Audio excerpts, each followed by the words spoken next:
했잖아 나.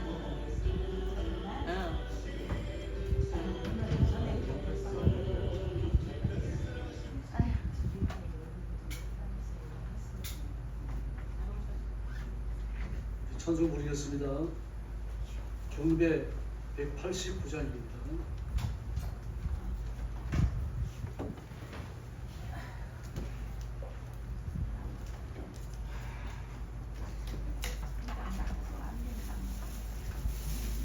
경배 189장입니다.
셋째 줄로 갑니다. 아버지 죄인 버르신 아버지 감사합니다. 힘은 바쳐 살리고 힘은 바쳐 살리고 아버지 축복해 주신 아버지 축복해 주신 아버지 감사합니다. 감사합니다. 사명만 함께 하소서. 할렐루야. 경배 190장입니다. 내가 처음 주를 만났을 때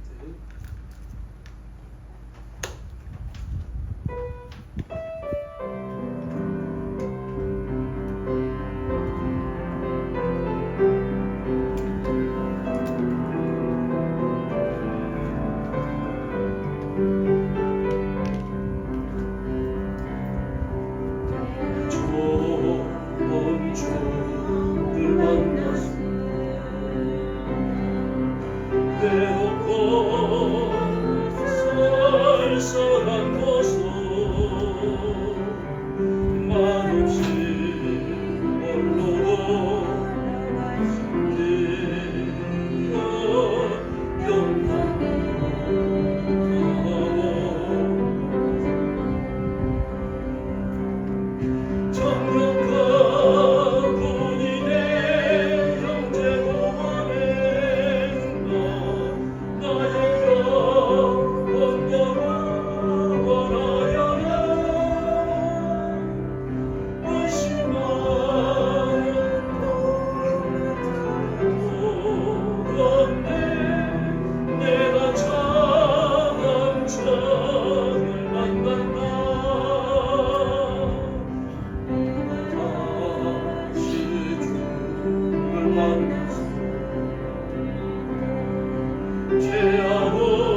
주님만이 우리의 구조이신 줄 믿습니다.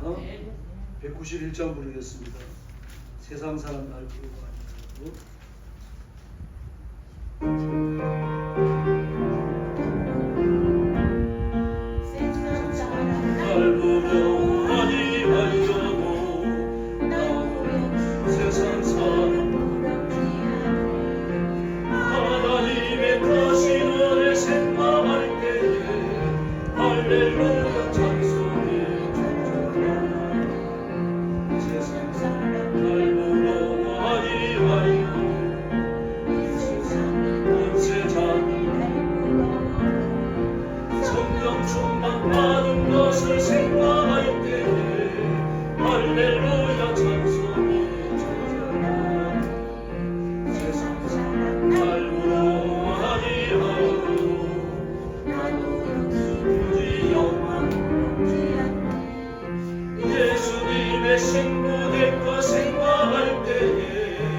할렐루야.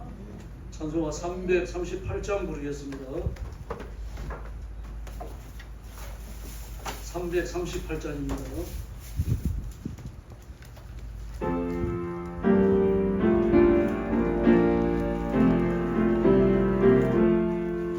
내 주가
Oh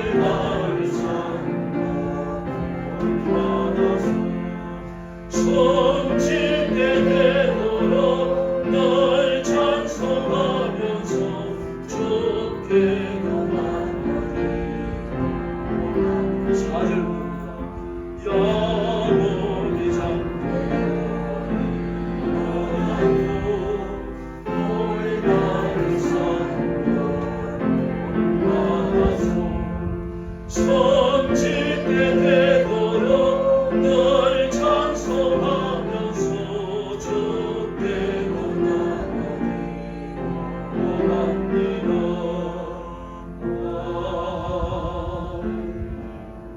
339장 부르겠습니다. 내 주님 지신 십자가.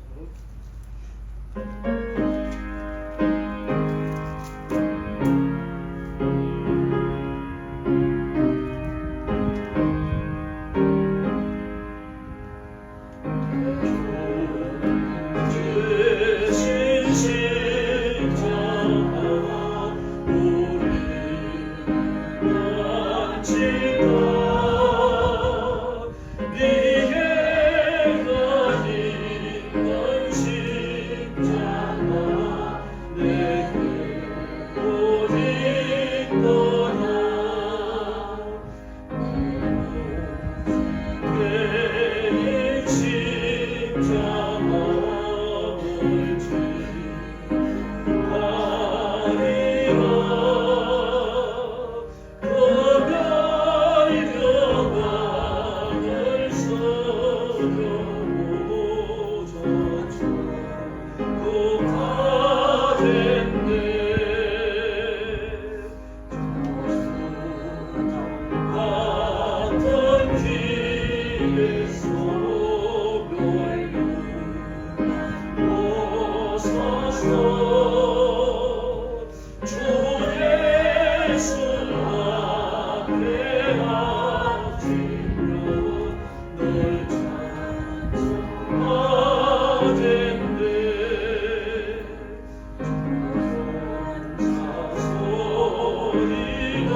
내 십자가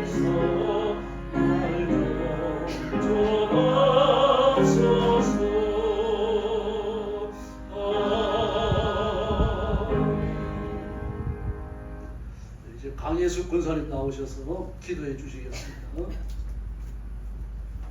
같이 기도하겠습니다.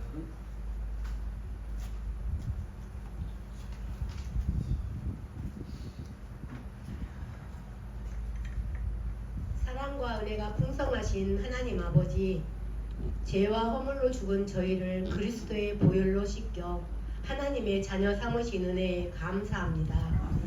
오늘도 복되고 거룩한 주일을 주셔서 주님의 전에 나와 예배하게 하시니 감사를 드립니다.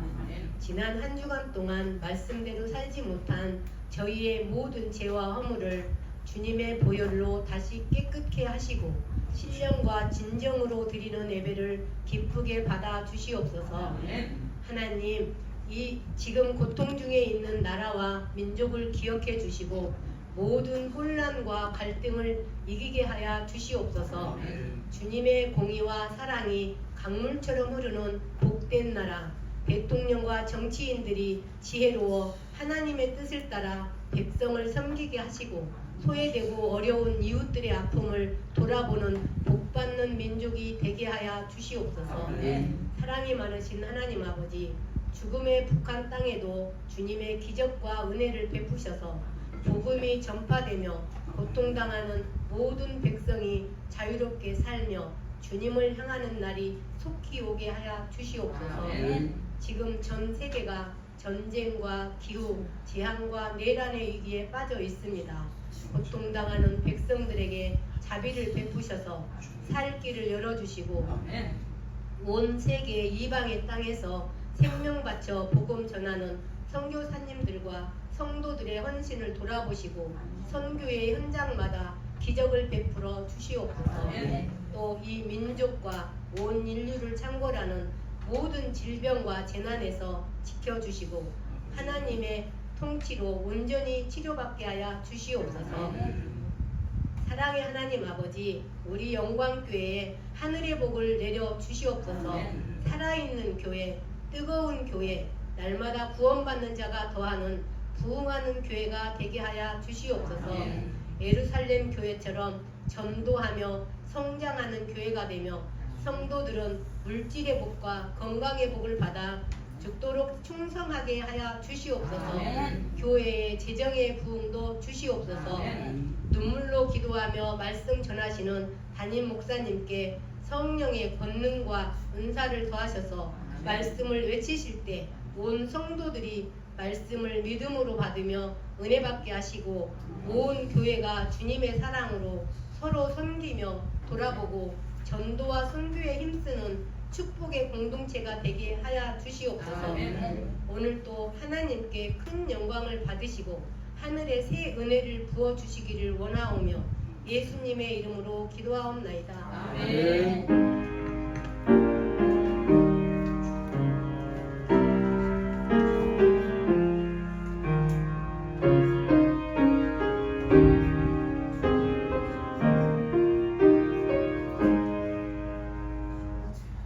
하나님 말씀 봉독하겠습니다.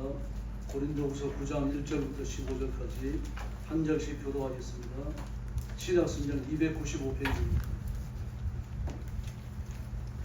신약성경 295페이지 고린도후서 9장 1절부터 15절까지입니다. 제가 먼저 봅니다. 성도를 섬기는 일에 대하여는 내가 너희에게 쓸 필요가 없나니 이는 내가 너희의 원함을 알미라. 내가 너희를 위하여 마게도냐인들에게 아가야에서는 1년 전부터 준비하였다는 것을 자랑하였는데 과연 너희의 열심이 많은 사람들을 분발하게 하였느니라. 그런데 이 형제들을 보낸 것은 이 일에 너희를 위한 우리의 자랑이 헛되지 않았고 내가 말한 것 같이 준비하게 하려 함이라. 마게도냐인들이 다 함께 가서 너희가 준비하지 아니한 것을 보면 너희는 무사하고 우리가 이미 있던 곳에 도로를 변할까 두려워하노라. 그러므로 내가 이 형제들로 먼저 너희에게 가서 너희가 전에 약속한 전부를 미리 준비하지 하도록 권면하는 것이 필요한 줄 생각하노니 이렇게 준비하여야 참 연보답고 억지가 아니니라. 이것이 적게 신는 자는 적게 보고 많이 신는 자는 많이 모른다 하는 말이니라. 각각 그 마음이 정한 대로 할 것이요 인색함으로나 억지로 하지 말지니 하나님은 절려내는 자를 사랑하시느니라. 하나님이 능히 모든 은혜를 너희에게 넘치게 하시나니 이는 너희로 모든 일에 항상 모든 것이 넉넉하여 모든 착한 일을 넘치게 하게 하려 하시니라. 기록된 바 그가 흩어 가난한 자들에게 주었으니 그의 의가 영원토록 있느니라 함과 같으니라. 심는 자에게 씨가 먹을 양식을 주시는 이가 너희 심을 것을 주사 풍성하게 하시고 너희 위의 열매를 더하게 하시리니 너희가 모든 일에 넉넉하여 너그럽게 연보를 하면 그들이 우리로 말미암아 하나님께 감사하게 하는 것이라.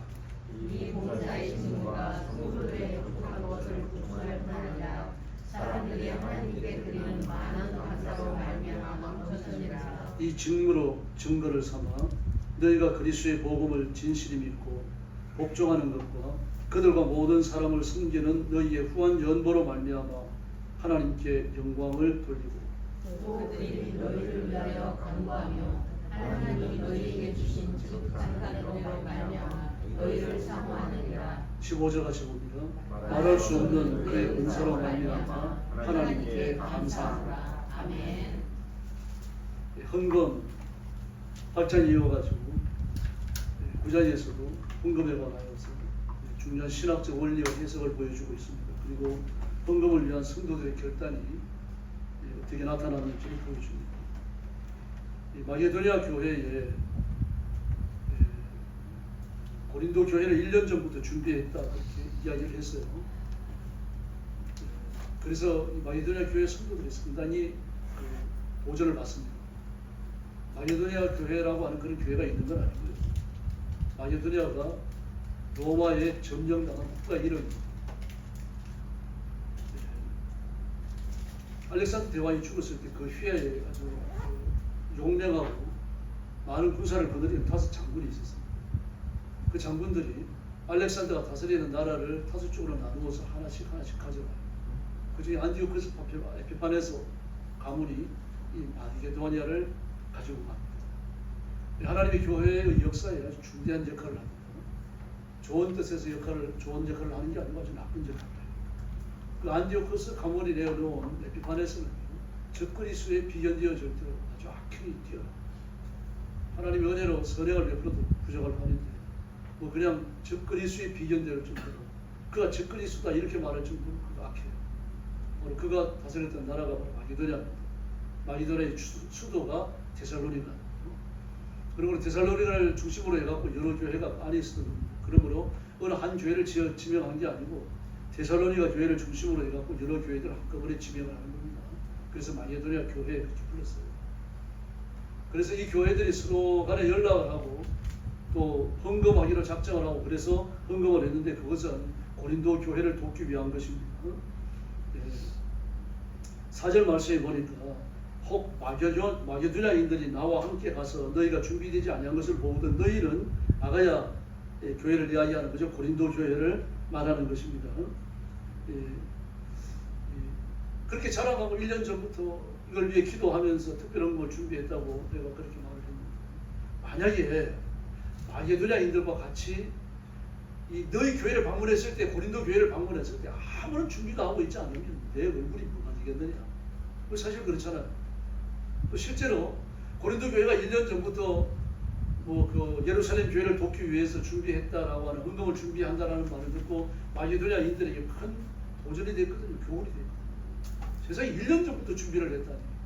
그러니까 더 열심히 준비해야 되겠다 그런 생각을 하게 되는 거죠. 그래가지고 마게도냐인들이 열심히 헌금했어요. 헌금한 것을 모아가지고 이제 고린도 교회와 헌금한 것과 합쳐가지고 예루살렘 교회로 가져가야 되는데 그래서 이 데살로니가 교회를 중심으로 해서 여러 교회가 헌금한 것을 가지고 고린도 교회에 왔는데 실제로 그들이 아무것도 준비하지 않고 있습니다. 바울의 얼굴이 뭐가 되겠느냐. 그래서 마게도냐인들이 도착하기 전에 내가 먼저 사람들을 보낸다. 그 얘기를 하고 있습니다. 그래서 5절에 보니까 내가 이 형제들로 먼저 너희에게 가서 약속한 연보를 준비하라고 권면하겠다 그렇게 말합니다. 이렇게 준비해야 참 연보고 억지로 하면 참 연보가 아니다. 이렇게 5절에서 이야기하고 있죠. 근데 이걸 뭘과 연결을 시킵니까? 많이 심은 자는 많이 거두고 적게 심은 자는 적게 거둔다. 하나님이 갚아주신다는 이야기죠. 그러니까. 그러므로 심는 대로 거둔다고 하는 것 하나님께서 열심히 그 헌금하는 성도들의 헌신이 그 무의로 돌아가지 않도록 하신다는 것이 이스라엘 백성들에게 있어가지고 아주 뼛속에 새겨진 원리, 축복의 원리. 이걸 우리가 배워야 할 줄로 믿습니다. 그래서 많이 심는 자는 많이 거둔다. 적게 심는 자는 적게 거두는 거죠. 그런데 뭐라고 말합니까? 마음에 정한 대로 하라. 억지로 하지 말라는 얘기입니다. 억지로 하다가 아나니아와 삽비라가 어떻게 됐는지 잘 알고 있잖아요. 억지로 하지 말고 마음이 원하는 대로 해라. 많이 심는 자는 많이 거두고 적게 심는 자는 적게 거둔다. 그러나 너희 마음이 원하는 대로 해라. 야, 무서운 말이죠. 분명한 원리 하나를 정해줍니다. 그러나 이 원리를 따라가지고 마음에도 없는데 억지로 하지 말라는 얘기입니다. 마음이 원하는 대로 해라. 하나님 앞에 적은 걸 드리고 싶은 마음이 들면 적은 걸 드리라. 그렇다고 해서 하나님께서 그걸 무의로 돌아가게 하지 않았습니다. 이 소자 하나에게 물 한 그릇 대접해도 내가 상을 잃지 않겠다고 말씀하신 예수님인데 너희들이 힘써 번 돈 중에 일부를 예루살렘 교회를 돕겠다고 헌금하는 것을 하나님께서 우습게 보시겠느냐. 아주 기쁘게 보신 줄을 믿습니다. 그러면서 7절에서 뭐라고 말합니까? 절겨내는 자를 사랑하시느니라 그렇게 말하고 있습니다. 이렇게 모든 걸 준비하게 하고 넉넉히 함으로 해서 8절 하반절에 보니까 모든 착한 일을 그렇게 말했습니다. 그게 착한 일이라. 하나님께서 기뻐하시는 착한 일. 네. 이렇게 되어져서 그 돈을, 그 물질을 흩어서 사람들에게 나눔으로 하나님의 영광이 된다라고 말을 했습니다. 그래서 11절에 보니까 모든 일에 넉넉하여 너그럽게 연보하면 그들이 우리로 말미암아 하나님께 감사하게 하는 것이다. 이 고린도 교회가 하나님 앞에 1년 전부터 준비를 했는데 어떻게 준비했습니까? 너그럽게, 넉넉하게. 이렇게 준비를 했기 때문에 마게도냐 성도들이 와가지고 깜짝 놀란다는 얘기입니다. 고린도 교회가 이렇게 하나님 앞에 열정적으로 연보를 했구나. 이렇게 힘써 헌금해서 예루살렘 교회에 가문당한 형제들을 도우려고 하는구나. 이걸 보고 마음에 감사가 넘치게 된다는 이야기입니다. 근데 이걸 뭐라고 말했습니까? 12절에 보니까 이 봉사의 직무가 있습니다. 구제 헌금을 하고 남을 돕고 남을 위기에서 건져내는 것은 이 봉사가 섬김이라는 이야기죠. 그래서 이 직무가, 이 봉사의 직무가 없어가지고 고통당하는 자들을 능력하게 했다. 그럼 많이 가진 자들의 것을 빼앗아가지고 적혀 있는 자들에게 줬느냐? 그건 아니죠. 결코 빼앗은 게 아니죠. 감사함으로 한 겁니다. 감사함으로 하되 마음이 원하는 대로 해라. 그러나 하나님은 많이 심으면 많이 거두고 적게 심으면 적게 거두는 거지. 이것이 원리요 원칙이라고 말씀하셨다. 바울이 설교 잘하는 사람, 이론과 논리 아주 탁월하죠. 그래서 바울의 서신서는 가만히 생각하며 읽으면 아주 정말 본래 혀를 내두르게 됩니다. 더구나 로마서, 갈라디아서 같은 경우는 복음에 대한 변증이 얼마나 뛰어난지 모릅니다. 법정에서 복음을 변호하는 듯한 그런 언어와 그런 논리를 펼쳐나갑니다. 고린도후서 9장에 나타나 있는 헌금을 독려하는 바울의 논리들 대단히 발전되어져 있습니다. 그래서 예수님께서 복음을 진실히 믿고 복종하는 그 사람들을 위해 가지고 진실히 믿고 복종하는 자, 그 속에 누가 포함됩니까? 구제 헌금하는 게 포함되는 거죠. 그래서 14절에 보니까 너희를 위하여 간구하며 그랬습니다. 너희를 위하여 간구하며. 예수님의 중재 대언 사역을 기억하시길 바랍니다. 우리가 때로 게으르잖아요. 하나님의 말씀을 들으면서 딴 생각할 때가 있잖아요. 성경도 매일 읽는 거 아니고 기도도 매일 하는 거 아니고 때로는 엉망덩망할 때가 많지요. 그래도 우리가 하나님의 복을 받는 건 예수님 때문입니다. 예수님께서 우리를 위해서 하나님 우편에서 끊임없이 기도하시고 우리를 충고하시는 겁니다. 졸면서 기도해야 돼요. 졸면서 기도하는 게 옳다는 얘기는 아닙니다. 그러나 졸음이 오는 그 피곤한 육신을 가지고 기도해도 하나님께서 귀히 여기시는 줄로 믿습니다. 그리고 피곤한 몸을 이끌고 기도하는 것이 얼마나 귀한지 예수님은 아시거든요. 예수님이 이 땅에 계시면서 육신의 연약함에 붙들리셨기 때문입니다. 그 졸음이 와도 기도해야 돼요. 잡생각이 들어오더라도 하나님 앞에 성경을 읽어야 됩니다. 잡생각이 안 들 때 기도해 성경 읽어야 됩니다. 일평생 못 읽어요. 잡생각이 들더라도 성경을 읽으면 그게 훈련이 돼가지고 말씀에 집중될 줄로 믿습니다. 이 형식의 원리입니다. 근데 이 모든 것을 온전하게 되도록 충고하시는 분이 누굽니까? 그분이 예수님이시거든요. 때로는 인생까지 헌금하죠. 뭐 예배 드리는 것도 부족하죠. 그런데 예수님께서 하나님 우편에서 끊임없이 우리가 드리는 예배, 우리가 드리는 헌금, 우리가 드리는 헌신을 하나님께서 받으실 것을 요청하는 거죠. 뭘 근거로요? 예수님의 이름을 근거로요. 이게 예수님께서 하나님 우편에 계신다고 하는 중요한 의미입니다. 바로 그 예수님 때문에, 하나님 우편에 계시는 예수님 때문에 오늘 우리가 주님 앞에 예배하는 것이며 복을 받아 살아가시는 것인 줄로 믿습니다. 그래서 바울은 이 헌금에 대하여서 신학적 해석을 가합니다. 1절 말씀해 보니까 하나님을 섬기는 일이다 그렇게 말했어요. 하나님을 섬기는 일. 뭐 대단한 일을 해야 하나님을 섬기는 게 아니라 구제 헌금 십시일반으로 참여하는 게 하나님을 섬기는 거다. 그렇게 말을 했습니다. 이 헌금이 어른들만 했겠습니까? 헌금을 많이 아는 사람들만 했겠어요? 정말 그 집안에 물질이 얼마 없는 사람들이 얼마나 많았겠습니까? 한 부도시가 발전되어져 있으니까요. 화물을 오르고 내리는 이 일에 가가지고 하루 일하고 일단 받아갖고 살아가는 사람이 한둘이었겠습니까? 그들이 교회 나와갖고 하나님의 자녀가 되고 그들이 그 돈에서 일부를 내가지고 하나님 앞에 헌금하는데 그 액수가 크면 얼마나 크겠습니까? 그러나 그게 뭡니까? 하나님의 일인 줄로 믿습니다. 또 7절에 보니까 그렇게 헌금하는 것이 인색하지 않게 자원해서 즐거워서 세 가지로요. 인색하지 않게 자원해서 즐거워서 이게 헌금의 중요한 원리입니다. 그럼 세 번째로 뭐라 그럽니까? 9절 말씀해 보니까 의로운 결단이다, 의로운 헌신이다 그랬습니다. 헌금에 대한 신학적인 해석이에요. 헌금은 의로운 결단, 의로운 헌신이에요. 다시 말해서 말씀을 전하는 선교사님들의 열정적인 헌신과 같이 헌금이 똑같은 차원에서 다루어지고 있다는 사실입니다. 또 12절 말씀해 보니까요. 이렇게 십시일반으로 거두는 성금이 많은 성도들의 부족한 것을 채워서 능력하게 했다라고 말합니다.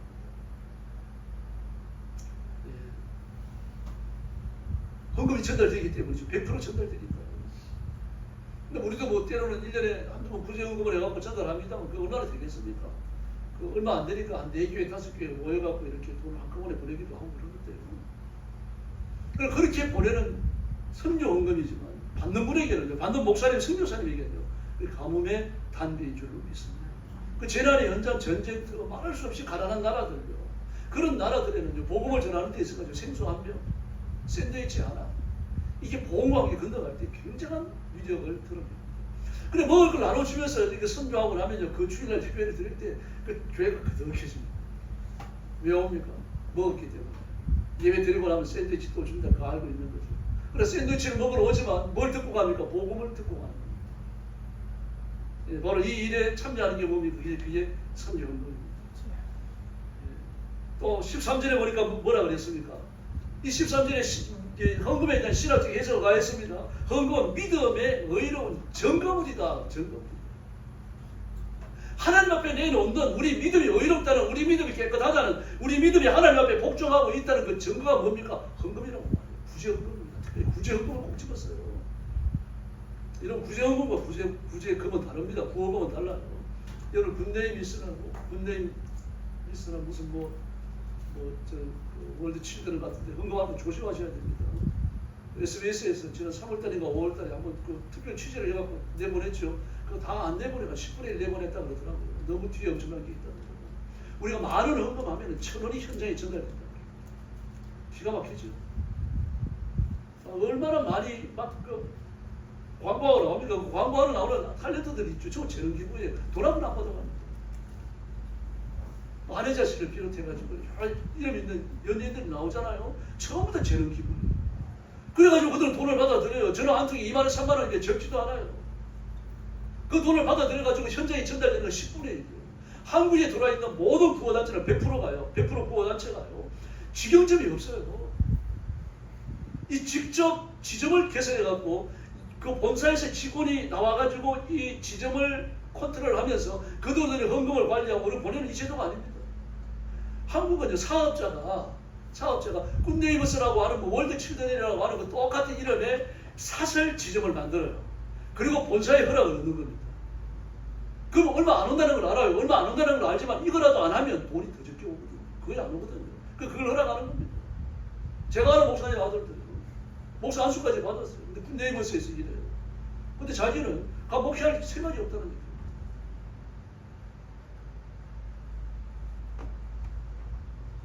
부산이에요. 차를 못 타는 줄 아십니까? 비행 타고 70세 타고 다닙니다. 아마 2억이 넘는 걸로 알고 있습니다. 그러다고 되겠습니까? 또 그걸 자랑해요. 목사님은 자기 아들 이렇게 잘 나간다. 왜 잘 나가는 거니까 부끄러운 거죠. 그 돈 때문에 목회하러 안 오는 거잖아요. 근데 여러분이 구호단체에 그런 헌금을 보내고 그럴 때 정말 신중하게 생각하셔야 돼요. 언젠가는 이것이 한번 더 파디해질 줄 압니다. SBS에 자료를 준비해갖고 있으니까 언제 한번 하지 않을까 싶은데 저도 깜짝 놀랐어요. 그렇게 적게 전달될 줄 몰랐어요. 10%밖에 전달 안 된다니까요. 국경 없는 의사회 같은 거 조금 낫습니다. 그거는 그래도 대부분의 구호단체가 있습니다. 그러나 구제헌금은 그렇지 않죠. 성경헌금은 그렇지 않죠. 다이렉트로 전달되어지죠. 그래서 이것이 하나님 앞에 뭐가 됩니까? 의로운 증거물이 된다는 거죠. 또 15절에 보니까요. 이 헌금을, 구제헌금을 뭐라고 그랬습니까? 하나님의 은사라고 그랬습니다. 하나님의 은사. 이게 전부 다 구제헌금에 대한, 특별히 구제헌금입니다. 헌금도 이게 포함되겠습니다만 바울 사도께서는 구제헌금을 염두에 두고 이런 해석을 가한 겁니다. 그러므로 헌금은 믿음의 증거물입니다. 구제헌금은 하나님이 기뻐하시는 것이며 반드시 아름다운 결실을 맺을 줄로 믿습니다. 다른 교회가 어느 교회, 교회 목사님 사랑동에 있는데요. 목사님 교회 나가는 분 노하나 집사님이라고 계십니다. 이분이 이제 그 여전도회에서 강원도 삼척에 있는 삼척에 가면 이제 장애인 시설이 좀 있습니다. 왜 그쪽에 여러 개 있는지 모르겠어요. 몰려 있는데 그 중에 하나를 이렇게 연락이 돼가지고 연주도 하고 이제 그러려고 한 겁니다. 밥 대접도 하려고 그랬는데 가는 분들이 많지 않아가지고 연주만 하고 밥 대접은 도시락이나 이런 걸 대신하고 이제 그렇게 하기로 하고 이제 고속도로를 가는 중입니다. 근데 횡성 휴게소에 들렸어요. 횡성 휴게소에 들려서 이제 볼일을 보고 커피도 마시고 이제 봉고차 타고 이제 가는 중입니다. 그 횡성 휴게소 출발해가지고 30분, 40분 그래 갔는데 전화가 오는 거예요. 그 노하나 집사님이 보니까 전혀 세판 모르는 사람이에요. 혹시 해가지고 내가 모르는 성도도 있을 수 있으니까 전화를 받았어요. 그랬더니 그러는 겁니다. 내가 횡성 휴게소 화장실에 들렀다가 노란 가방 하나 주웠는데 여기 보니까 이제 그냥 말이 쭉 한 얘기입니다. 카드도 들었고 지갑도 들었고 뭐 신분증도 들었고 현금도 있고 열쇠도 있고 그런데 희한하게 헌금 봉투가 하나 들었다 그러는 거예요. 그래서 내가 교회는 나가지 않지만 그래도 우리 아들도 교회 나가고 그러니까 교회 나가는 사람이 착하다는 거 아는데 당신이 헌금 봉투 헌금하려고 일요일날 교회 나가야 헌금할 텐데 지금부터 들고 다니는 거 보니까 믿음이 좋은 사람인 것 같다. 내가 얼른 전화했다. 그러니까 얼마나 기뻐요. 그래가 전화가 돼가지고 연결이 돼가지고 어디서 만나기로 하고 그리고 이제 뭐 미문이나 다 끝내고 이제 서울로 돌아와가지고 그걸 만나서 만나서 감사히 받고 사례도 했습니다. 몇십만 원 봉투에 내고 사례하는데 안 받아 절대로 안 받습니다. 난 당신하고 계속 사귀고 싶은데 돈을 주면 나하고 끊어지지 않겠냐. 그래가지고 착한 사람이죠. 그 주스 준 사람이고. 그래가지고 그분이 결국 전도를 받고 이제 그 교회 교인이 됐어요. 하나님께서 심는 겁니다. 그대로 그렇게 하십니다. 이분이 그자라도 돌려주려고 했는데 헌금 봉투를 보고 마음이 달라진 거예요. 그 봉투가 구제 헌금이었습니다. 이제 그게 가서 한 헌금이었던 것 같아요. 구제 헌금이라고 한 걸 보니까 뭐 꺼가지고 어떻게 했겠죠. 근데 세상에 구제 헌금을 하려고 이렇게 갖고 다니는구나. 이걸 보니까 더 감동이 된 겁니다. 남을 이렇게 열심히 돕는 거예요. 어쨌든 우리가 남을 돕는 건요 하나님 앞에 연상입니다. 이게 보이고요. 이게 정말 귀한 거예요. 하나님이 종교하게 보실 줄로 믿습니다. 근데 헌금은 어떻게 해야 됩니까? 5절 말씀에 보니까 약속한 대로 하라고 그랬어요. 약속한 대로. 약속한 대로 하라는 헌금이 뭡니까? 그 11조가 들어있는 거죠. 그 외에도 약속 헌금이 할 수 있습니다. 내가 얼마 하겠습니다. 내가 얼마 하겠습니다. 하나님 앞에 남은 모르는 나만의 약속이 있습니다. 그 약속을 지키라는 이야기입니다. 약속을 지켜야 되니까 준비해야 되죠. 지금 재물이 없지만 나중에 할 수도 있는 거죠. 여러분. 약속 헌금이니까요. 그걸 해야 됩니다. 심은 대로 거두니까 6절 말씀하니까 온 정성을 다해라. 또 10절 말씀에 보니까요. 작정만 했는데도 하나님이 풍성하게 주셨다. 정말 놀라워요. 이게 감정입니다. 체험했으니까 하는 겁니다. 나는 작정했을 뿐이지 지금 돈은 없는데 얼마를 하나님 앞에 바치겠다. 얼마를 내가 예루살렘 교회를 위해서 바치겠다. 작정만 했을 뿐이에요. 지금 돈은 없지만 작정만 했을 뿐인데 하나님께서 넘치도록 주셨다.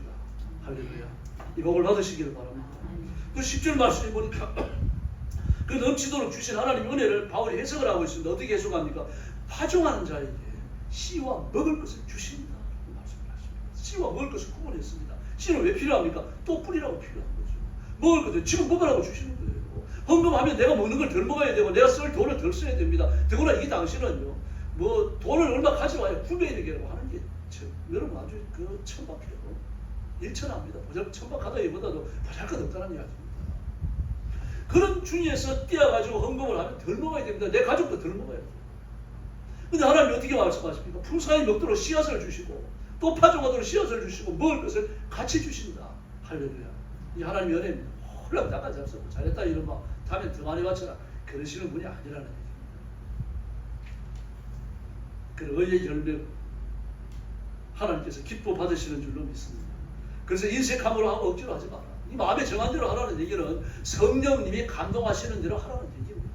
내가 뭐 구제 헌금 해야 되겠다, 뭐 어떤 특별 헌금 해야 되겠다, 마음 먹을 때 액수까지 생각을 하잖아요. 그럼 그걸 소멸시키지 말라는 얘기입니다. 하루 종일 자고 나니까 너무 많은 것 같아요. 하나님 조금 덜 할게요. 또 하루 종일 자고 나니까 또 너무 많은 것 같아요. 하나님도 절반만 깎을게요. 뭐 그러다가 나중에 이제 토요일 밤 자고 주일 새벽 뛰어지니까 아이고 하나님 너무 급한데 다음에 하겠습니다. 그렇게 되는 겁니다. 이게 마주하는 거예요. 처음 먹은 마음, 처음에 주신 감동, 그게 성령님의 감동인 줄로 믿습니다. 그래서 하나님께 드리는 겁니다. 내가 정성껏 준비하고 내가 정말 애써서 번 돈을 드리는 거지만 그냥 하나님께 드리는 거죠. 프랑스 파리에 이런 교회입니다. 그리고 자기가 파송한 선교사님에게 선교헌금을 드리기 위해 가지고 특별 헌금을 했어요. 지금도 이제 유럽 교회도 그렇고 미국 교회도 그렇고 접시를 많이 돌립니다. 접시를 돌리니까 누가 얼마 하는지 다 알 수 있잖아요. 근데 접시를 돌리는 이유가 있습니다. 두 가지 이유가 있는데 하나 너무 적은 액수를 못하게 하려는 거죠. 그 의도가 있어요. 또 한 가지는 이 가진 돈이 고액권밖에 없습니다. 그럼 소액권은 없어요. 그럼 어떡하지? 못하는 거죠. 그러나 고액권을 놓고 소액을 지불하라는 얘기입니다. 합리적이죠. 지금 이렇게 하는 교회가 많습니다. 특별히 남침대 교회, 미국 가면 남침대 교회가 많고요. 또 프랑스를 가면 개혁교회 중에 이런 교회들이 상당히 있습니다. 그 접시가 돌아가는 거죠. 자기 형편대로 하는 거예요. 그리고 이제 헌금 접시를 누가 따라갑니까? 헌금위원이 따라갑니다. 왜 따라갑니까? 그 눈치 빠른 사람이 따라갑니다. 헌금도 안 하고 집어가는 사람이 있을 수 있죠. 어느 교회나 그런 사람이 있을 수 있어요. 제가 6월절 날 성전세 받는 사람들 제사장에 대해서 말씀드렸죠. 성전세 내기 위해서 개인이 성전에가 성전세를 내요. 성전세를 내는데 성전세를 받는 제사장은요, 옷에 주머니가 하나도 없습니다. 주머니 있는 옷을 입으면 큰일 나요. 제사장도 사람이거든요. 그리고 끊임없이 옆에서 제사장 하나가 더 서가지고 말을 계속하게 시킵니다. 이거 물어보고 저거 물어보고 613가지 계명에 대해서 하나하나 다 물어보고. 왜 그렇습니까? 동전을 맞추니까 입에 넣을까. 그래서 이 헌금위원회 딴 거 하는 거 아닙니다. 그거 감시하는 거예요. 그 헌금 접시를 감시하는 거예요. 그런데 어느 맹인 여자 성도 하나가 이 사람은 1%도 하기가 힘든 겁니다. 근데 27%를 넣는 거예요. 너처럼 굉장히 좋은 사람이에요. 그러니까 헌금위원이 그 넣는 게 27%라고 하는 걸 한눈에 알아봤으니까요. 그 헌금위원 아무나 하는 거 아니죠. 그러니까요. 프랑스 위원이 그랬던 것 같아요. 그리고 이제 목사님께 보고했습니다. 맹인 성도들이 27%를 헌금했습니다. 앞이 안 보여 자꾸 꺼낸 것 같습니다. 사실 그렇잖아요. 그 목사님도 그 맹인 성도는 27%가 아니라 1%도 헌금하기 힘든 상황인데 27%아니면 지금 1%아니면 아마 1,700원, 800원 정도 될 거예요. 27%아니면 아마 한 5만 원 정도 되겠죠. 지금도 5만 원이 적은 돈 아닙니다, 여러분. 그런 돈을 그저 그 구걸하다시피 해가지고 먹고 사는 소형 처녀가 한꺼번에 넣었으니까 목사님 걱정이 되죠. 그래서 그걸 불렀어요. 보여주를 불러갖고 아무래도 지가 돈을 잘못 꺼낸 겁니다. 돌려줄 테니까 가져가라. 그랬더니 맹인 소녀 정색은 아닙니다. 27% 제가 알고 있습니다. 그래서 사정을 이야기하는 겁니다. 제가 제 룸메이트 앞에 모이는 처녀한테 물어봤습니다. 만약에 불을 켠다면 1년 동안에 불 켠데 들어가는 돈이 얼마냐? 그랬더니 요리조리 계산하더니 27%입니다. 아, 알았다. 그럼 그날부터 27%가 모으는 거예요. 나는 소중이니까 안 보잖아요. 밤에 불 켤 일이 없잖아요. 그래서 27%를 헌금했단 말이에요. 내 빛은 전기불이 아니라 예수님입니다. 예수님이 내 빛이시니까 나는 전기불 켜는 값 27%가 예수님께 드립니다. 예수님은 이 돈을 또 빛으로 쓰실 겁니다. 이 말이 마음에 와서 감동이 될 겁니다. 그래가지고 그 맹인 그 처녀의 의사를 따라가지고 성경을 보냅니다. 특별하게 그 사연을 적어갖고 얼마나 감동입니까? 하나님께서 그런 돈을 허투루 받으시겠어요? 그런 돈을 입 싹 씻고 마시겠습니까? 절대로 아닙니다. 하나님 넘치도록 채워주실 줄로 믿습니다. 그래서 모든 헌금은 하나님께 드리는 겁니다. 하나님께 드리지만 헌금을 구체적으로 전달하는 이 구제헌금 같은 경우, 성경헌금 같은 경우는 헌금을 전달하는 목적지는 어디입니까? 사람이에요. 그래서 이걸 잘 구별을 하셔야 됩니다. 여러분, 이게 영적인 원리입니다. 이 원리를 잘 알고 하나님 앞에 헌신하면 하나님이 기쁘셔서 복을 주실 줄로 믿습니다. 예. 공산당으로 살려고 하면 최소한 거예요. 전 재산을 포기해야 됩니다. 저희 재산 갖고 있으면 안 됩니다. 그러나 기독교인이 되려고 하면요, 소득의 11조를 하나님께 드리고 출발합니다. 하나님의 몫이에요. 내 것이 아닙니다. 하나님의 몫이기 때문에 하나님께 드리는 거예요. 오늘 허구리 권사님 11조 드렸는데요, 뭐 해갖고 돈을 버셨는지 모르겠어요. 장사 안 하지. 대단히 감사합니다. 월요일날 가서 뵀는데 건강이 별로 안 좋으셔가지고 한번 건강히 갖고 오셨는데 감사합니다. 여러분, 이걸 하나님께 드리는 거죠. 하나님의 몫이니까 하나님께 드리는 겁니다. 그러니까요. 자녀들이 용돈을 줘도 11조를 드리는 것이고요. 어쨌든 수입에 대한 11조죠. 수입에 대한 11조, 이건 내 몫이 아니라 하나님의 몫이니까 하나님께 드립니다. 하나님의 것이라고 하는 이 소유의 영역이 달라지는 것이죠. 이것이 내 것이고 내 영역이 아니라 하나님의 소유가 하나님의 영역에 머무는 거니까 이것은 내게 있어갖고 안 되는 것입니다. 그래서 물질 자체가 그러한 것이죠. 내게 속한 게 아니고 내 영역에 속한 게 아니고 하나님의 영역에 속한 하나님의 것인데 지금 잠시 내게 와 있는 거예요. 그러니까 거룩하지 않은 곳에 와 있으니까 다시 거룩한 데로 되돌려 보내는 겁니다. 이게 하나님의 몫입니다. 지금 헌금의 열정은 시간 헌신의 척도가 분명히 됩니다. 헌금을 안 하려고 요리조리 일변질 하는 사람은 믿음이 뜨거울 수 없어요.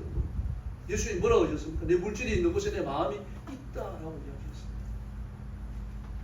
누가복음 21장 1절로 4절을 보니까 주님 과부가 생활비 전체를 넣는 두렉돈을 보고서 정말 기뻐하셨어요. 그 여인의 뜰로 올라가는 계단이 12개인데 12개 계단마다 한 계단 헌금함이 다 있습니다. 12개의 헌금함이 있어요. 근데 부자들은 언제를 꺼내갖고 쩔렁거리면서 말입니다. 사람 들어가고 일부러 그러는 거예요. 거기서 꺼내가지고 성전에 헌금함에 넣는 겁니다. 그 높이 들고 넣는 거예요. 떨어지면서 쩔렁 소리 나요. 예수님이 그걸 위에 앉으셔서 다 보고 계셔요. 근데 과거는 두렵대를 꺼내갖고 정말 창피하고 미안해. 이따가 내또 계산을 할 겁니다. 계산하셔야 돼요. 그걸 넣으려고 하니까 너무 창피하고 액수가 너무 적은 것 같아요. 그것도 헌금함 하나에만. 근데 주님이 그걸 아셔요. 헌금하는 자세를 보시면 그 사람의 영적 상태를 꿰뚫러 보시잖아요. 즉 과거가 가지고 가는 헌금을. 여러분, 헌금하면 하나님의 영광을 받으시고 우리에게 복이 될 줄로 믿습니다. 말라기 3장 10절 말씀을 보니까요. 11절을 들여 나를 시험해보라. 복이 쌓을 곳이 없도록 붙지 아니하나 보라. 이렇게 말씀을 하십니다. 어떤 사람은 이 말씀을 요리 틀고 조립이 틀고 그렇게 말합니다. 하나님께서 시험해보라 그랬잖아요. 내가 복을 주나 복을 주지 않냐 보라는 얘기입니다. 우리가 11조 하면 11조 받으신 하나님께서 입시는 분이 아니십니다. 반드시 그 이상으로 뿌린 씨앗과 먹을 것을 공급해 주실 줄로 믿습니다. 그게 헌금이 원래입니다. 여러분 11조 못한다면 아직 믿음이 어리다는 뜻입니다. 통합적 교회 믿음은 대구 문화천교회에 박영무 목사님 목회하실 때입니다. 꽤 오래됐습니다. 마치 어릴 때 아닌가 싶은데 왜 그런가 하면 그 문둥병 걸린 사람들이 이렇게 거리를 배회하고 다닐 때니까 저 어릴 때 그랬거든요. 심호할 때입니다. 신방을 가지고 대문을 나섰어요. 근데 코가 문드러지고 손이 꼬부라진 문둥이 하나가 가마 띠기를 옆에 끼고 있다가 목사님이세요? 그러는 거예요.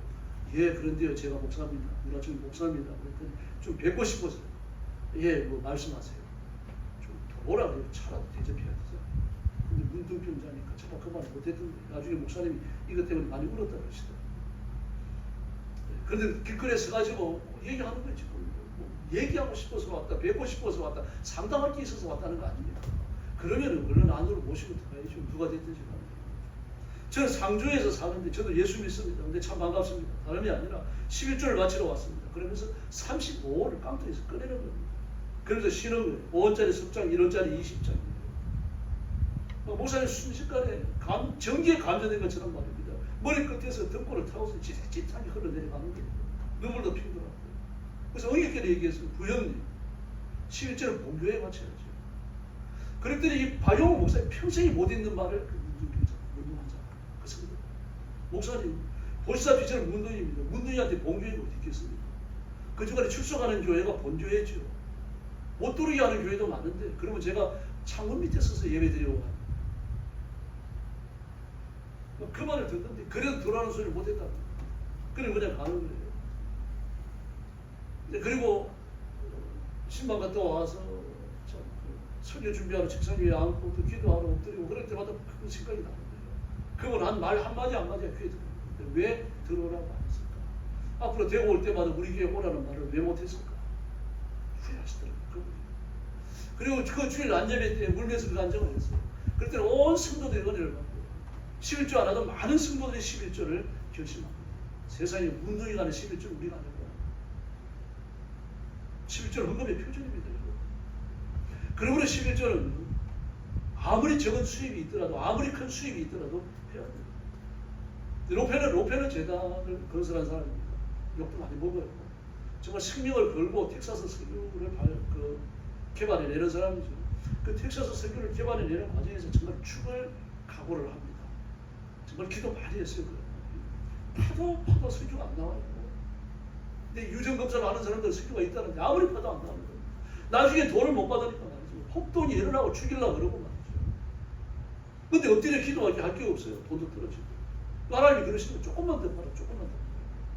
그래서 그 말을 듣고서 몇 달을 더 매달리면서 조금을 더 봤어요. 실제로 석유가 터져버려요. 살 길이 열린 거죠. 그래서 로페는 재단이요. 미국 전역의 석유 생산의 94%까지를 차지합니다. 너무 거대하니까요. 정부가 어떻게 할 수가 없어요. 대통령도 어떻게 합니까? 그래서 록팔리가 죽고 나니까 이걸 그냥 나눠버립니다. 그 중에 가장 많은 지분을 갖고 나오는 게 아메리칸 엑스. 막 미국 어디를 가라고 엑스 주유소가 있어요. 근데 그가 11조만 계산하는 계산은 따로 있었어요. 그만큼 돈이 많았고 죽는 날까지 자기 재산이 얼마인지 몰랐던 사람입니다. 예, 그가 그렇게 이런 질문을 받습니다. 기자한테. 당신이 11조 한다 그러는데 진짜 11조 하느냐? 오나 11조 한다. 기자도 놀라는 거죠. 안 하면서 한다고 그러는 거 아니에요? 아니 한다. 나는 11조를 관리하는 관리 부서가 따로 있다. 11조 계산하는 계산원이 따로 있다. 그럼 두 번째 무슨 일? 당신이 11조를 언제부터 했느냐? 이런 얘기를 합니다. 내가 어렸을 때 처음으로 돈을 번 게 1달러 50센트. 바쁘다고 하시는 그 슈퍼 주인, 동네 슈퍼 주인한테 가가지고 바꿀 때 하루 종일 일을 해주고 1달러 50센트를 받았다. 1달러만 받아도 많이 받는 건데 그 아저씨가 날 귀엽게 보고 50센트를 더 줬다. 그래서 그 돈을 나는 어머니한테 드렸다. 근데 어머니가 돈을 받고 나서 이러시는 거야. 너 11조 했네? 1달러 50센트니까 150센트거든요. 150센트에 11조 15센트는 네 것도 아니고 내 것도 아니다. 그래가지고 어머니한테 15센트를 달려가지고 그 주인이 큰 거예요.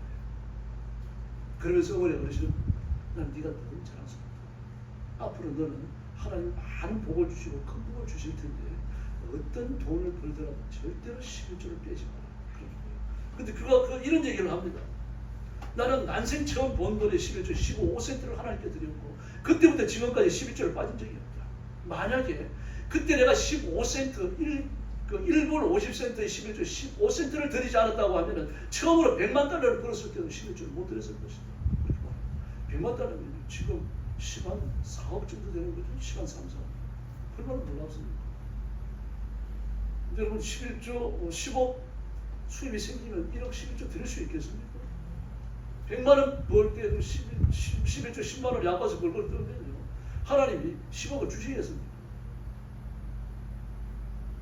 많이 심으면 많이 크고 적게 심으면 적게 크는데 마음이 정하는 대로 마음이 정하는 대로라고 하는 성령의 갑입니다. 마음에 안 들어도 이 말씀은 아멘을 받으시길 바랍니다. 아멘. 하나님 그 원리를 따라 일하시는 분입니다. 사실 인간을 가지면 가질수록 그만큼 힘들어져요. 사업하는 그리스도인들이 많아요. 여러분 한두 분이 아닙니다. 제가 알기로요. 큰 사업가들 중에서 정직하게 11조 하는 분은 있고 미래인데 박장동이밖에 없습니다. 그건 11조 하는 건 다 알고 있습니다. 한국에 정확하게 해요. 그러나 여러분도 알겠지만 이랜드가 뭐 계열사가 이랜드 하나밖에 없으니까 신혼도 있죠. 그게 뭐 이것저것 계열사가 많아요. 거기서 그 돈 드리는 돈이 한두 푼이겠습니까? 1년에 11조 얼마나 되겠습니까? 그 사회교회 재정부라 알지 딴 사람도 잘 몰라요. 성경은 우리한테 수입의 전부를 바치라고 말하지 않아요. 내가 번 수입 중에서 하나님의 몫을 드리라고 말합니다. 이건 네 것이 아니다. 이건 내 것이다라고 하나님이 규정하신 하나님의 몫이에요. 그건 하나님께 드리는 겁니다. 마가복음 12장과 누가복음 21장에 보면 한 과부 여인이 헌금을 합니다. 아까 말씀드렸죠. 그 여인의 뜰에 올라가는 12개의 계단 하나하나마다 헌금함이 있고 거기에 헌금을 붓는 건데 그러니까 이게 이스라엘 백성들 대제사장이 한 게 아닙니다. 헤롯이 한 거예요. 헤롯이 하나님의 성전을 지으면서 그걸 요새화하려고 하니까 그 헤롯이 왕이 되고 나서 헤롯 대왕입니다. 헤롯 대왕이 이스라엘을 다스리면서 이스라엘 백성들의 마음을 얻으려고 하니까 성전을 새로 지으면 틀림없겠거든. 그래서 성전이 그 스룹바벨 성전이 많이 좀 이렇게 허물어져 있었어요. 그래서 새로 짓기 위해 가지고 공사를 시작했습니다. 그런데 헤롯은 세계 역사에 기록되는 뛰어난 건축자예요. 그가 만드는 화강석 건축물들 지금까지 남아 있는 게 있습니다. 그래서 하나님의 성전을 지으면서 자기 최고의 지혜를 짜내가지고 최고의 요새를 만들기 위해서 그 성전을 만든 겁니다. 그 성전을 43년째 예수님이 계실 때 43년째 짓고 있으면 덜 지었어요. 그 성전을 짓기 위한 공사비로 들어가는 돈이 그 돈이에요. 그 중에 헌금함 하나 정도가 성전 유지에 들어갔는지 모르겠습니다. 그리고 과거가 그거 모르겠어요. 돈도 없는데 내가 헤롯이 뭐 건물 지으라고 돈 바치겠어? 뭐 이런 생각도 할 수 있잖아요. 그러나 그럼 그렇게 생각하지 않습니다. 하나님께 드릴 거예요. 하나님께 드리고 헌금했는데 하나님이 그것을 받으시고 기뻐하신 줄로 믿습니다. 한 랩들은 2분의 1 고드란트입니다. 한 고드란트는 4분의 1 아사리온이고요. 한 아사리온은 16분의 1 달란트. 답이 나왔죠? 거꾸로 계산하면 되겠죠? 달란트는요. 노동자 하루 품삯입니다. 근데 지금 노동자가 얼마나 받는지 모르겠는데 시급이 뭐 10,000원 좀 넘으니까 시급에 계산한다고 하면 하루 품삯이 한 10만 원 되겠죠. 아니면 한 15만 원 되겠죠. 그럼 15만 원으로 계산을 하면요. 15만 원에 16분의 1이 한 아사리온이에요. 15만 원에 16분의 1이면요. 9,375원입니다. 9,375원 한 아사리온이죠. 한 아사리온의 4분의 1이 한 고드란트입니다. 그러면 9,375원의 4분의 1이면 2,343원이에요. 2,343원의 2분의 1이 한 랩돈이고요. 두 랩돈이니까 2,343원. 막 어떤 사람은 야 2,343원이면 라면이 얼마인데 그렇게 계산하더라고요. 여러분 지금도 2,343원 가지고 구별이 있다고 말할 수 있습니까? 그거는 2000년 전입니다. 1세기가 당시입니다. 그때는 지원받으러 화폐 가치를 가지는 게 아닙니다. 여러분. 그 당시에 두 랩돈 어쩌면 한 끼 식사값일 수도 있죠. 마지막 식사를 다 넣었다. 눈물 나는 거 아닙니까? 더구나 이걸 가지고 헤롯이 악하게 쓴다는 것도 알아요. 그런데 그는 헤롯을 위해 가지고 이 요새 공사 성전을 요새화 하는 그 공사비를 드린다고 생각하지 않습니다. 하나님께 바친다라고 생각했어요. 하나님은 그 믿음의 결단을 보셨고 그리고 과부의 헌금을 기쁘게 받으신 줄 믿습니다. 삭개오에 대해서도 마찬가지입니다. 삭개오는 누가복음 19장을 보니까 그 나무에 올라갔다가 예수님을 만났어요. 예수님이 뭐라 그러십니까? 내 집에 들어가자. 내가 네가 대접하는 밥 한 그릇 좀 먹어보자. 그러시면 들어가셨어요. 들어갔더니 삭개오가 막 뒤져서 회개하는 거죠. 그래서 뭐라 그럽니까? 오늘 이 집에 구원이 이르렀다라고 하신 예수님의 말씀, 그 말씀과 함께 제 소유의 절반을 가난한 사람들이 주겠습니다. 제가 누구를 속여 뺏은 것이 있으면 4배로 갚겠습니다. 아, 대단하죠. 얼마나 많이 사기를 쳤는지 알고 있죠. 그러고 먹고 살 게 있습니까? 재산의 절반을 들어서 가난한 사람들이 나누어지고 사기 친 게 있으면 거짓으로 취한 게 있으면 4배로 갚고 그 대단한 결단이잖아요. 어쩌면 그 재산이 90%가 날아갈 수도 있어요. 그렇게 말하는 걸 보고 예수님이 오늘 구원이 이 집에 이르렀다. 여러분, 물질이 있는 곳에 마음이 있습니다. 물질은요, 믿음의 표현입니다. 그래서 오늘 말씀을 굳게 붙드시고 여러분이 이 복된 하나님의 은사, 하나님의 복에 참여하기를 예수님의 이름으로 축원합니다. 기도하겠습니다. 자비로우신 아버지 하나님 감사합니다. 그런데 본인은 너무 아까워 생각하지 못할 때가 있습니다. 내가 받은 은총이 얼마나 큰지 다시 한번 기억하고 내가 지우고 흉벌에 부러지지 않는 것이 얼마나 큰 은총인지를 기억하고 하나님 앞에 서는 그날까지 감사가 끊이지 아니하도록 역사해 주시옵소서. 입술의 감사, 언어의 감사, 하나님에 대한 찬사가 끊어지지 않게 하시고 온 몸과 마음을 다하여서 예배함으로 감사하게 하시고 물질을 드림으로 하나님 앞에 감사하는 저희들 되게 하여 주시옵소서. 그래서 우리가 하나님 앞에 드리는 감사가 전 인격적인 감사가 되게 하시고 내 소유를 하나님 앞에 드리는 진정한 감사가 되어져서 하나님 앞에 헌신과 희생의 흔적이 따르는 존귀한 일꾼들이 되게 하여 주시옵소서. 예수님의 이름으로 간절히 기도 올리옵나이다. 아멘.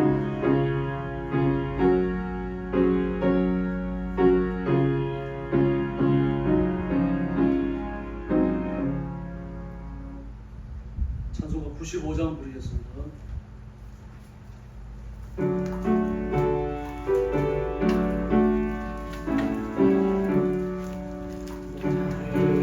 기쁨 나의 소망 되신 나의 생명이 되신 주 한나 불려서 찬송을 들어 구하신 분이세 5절 부릅니다. 나의 진정 사모하여 예수 음성조차도 반갑고 나의 생명과 나의 찬송만 오직 주 예수 뿐일세.